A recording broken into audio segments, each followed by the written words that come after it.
Hi guys, because we have to copy literally everything from the United States, Tory MPs are now using chainsaws to tear up legislation they disagree with. A bit like Republican politicians in America using guns to literally shoot laws they disagree with. So Andrew Griffith took a chainsaw to some legislation designed to protect workers. Have a look at this. Politicians love to talk about how they're going to cut red tape, but when in government, they never do. Faced with Labour's 300-page, job-killing, trade union-inspired employment rights bill, the next Conservative government will repeal all of the job-destroying measures in that bill. We'll effectively take a chainsaw to Labour's job-killing bill. Okay, sorry, I had to mute it. There was music there that would risk a copyright, but you can see what Andrew Griffith is doing. Literally cutting a 300-page document with a chainsaw. Because, you know, the Conservatives don't actually have any ideas, so they have to copy and paste stuff from the United States because the Americans do everything better. It's business that creates jobs, not government. Socialists just don't understand that. The Conservatives do understand business, and that's why we will be taking a chainsaw to so much of Labour's red tape.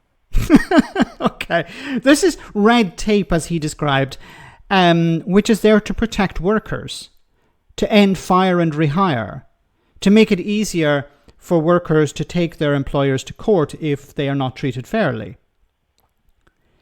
What the Conservatives were doing when they were in charge, of course, were making it more difficult for businesses. What did Boris Johnson say about business again? I can't actually repeat it here on YouTube, but you can find the exact phrase. They also talk about red tape. I believe Andrew Griffith is a Brexiteer. What did the Conservatives do when it came to Brexit red tape? They wanted to increase it. So the Conservatives, as I keep saying, have run out of ideas. They can't come up with anything new, so now they're left with pointless slogans and ridiculous shenanigans like taking chainsaws. Like, maybe this works in the United States for Republican voters. They're a little bit dim, so they're willing to vote for people who, oh, I like that guy because he used a literal gun to shoot some legislation. Does Andrew Griffith think this will work for British voters as well? Does he have such a contempt for the average person that he thinks that they would be impressed by this? Does he think that business owners are going to go, wow, the Conservatives are really on our side because they're taking a literal chainsaw to a piece of legislation? We will repeal all these things. This is the new Tory mantra. We're against stuff. That's it. Whatever Labour put in place, we will repeal it. Kemi Badenoch was saying pretty much the same thing recently as well. It's a party that's finished. Can you imagine taking this clip and showing it to the senior people in the Conservative Party 20 years ago? Even 10 years ago. They would say, we're finished. This is a joke. This has to be a parody. This is something you see on a comedy show. This cannot be the Conservative Party. When did we become MAGA? When did we become the fringe of the Republican Party in America?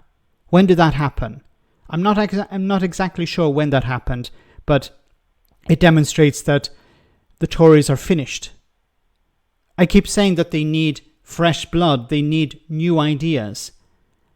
And political stunts like this is not going to work.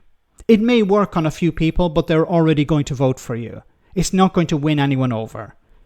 Or maybe I'm wrong. Maybe some people are impressed by this. Maybe think people are looking at this, voters are seeing this and saying, wow, this is impressive. I'm actually going to vote for the Conservative Party.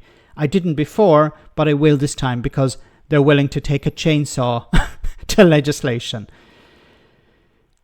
Let me know in the comment section, guys, what you think, and I'll see you in the next video.